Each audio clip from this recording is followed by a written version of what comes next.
વિપુલ Talaviya Jivandeep organ donation foundation Surat. ગતરોજ PP Savani hospital ખાતેથી doctor Jignesh Gangadiya સાહેબનો ફોન આવ્યો હતો. અમારે ત્યાં એક 68 વર્ષીય દાદા છે, જેઓ બ્રેન ડેડ છે, આપ આવો તો પરિવારજનોને મળીએ અને અંગદાન માટે સમજાવીએ. ચાંગાણી પરિવારના રણછોડભાઈ દ્વારા 6 અંગોનું દાન કરવામાં આવ્યું છે. 6 લોકોને નવજીવન મળ્યું છે.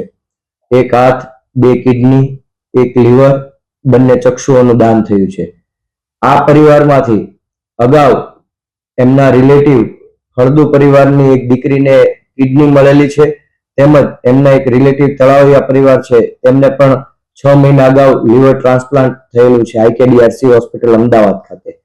આ પ્રેરણા લઈ તેઓએ અંગદાન માટે તરત જ સહમતિ દર્શાવી હતી.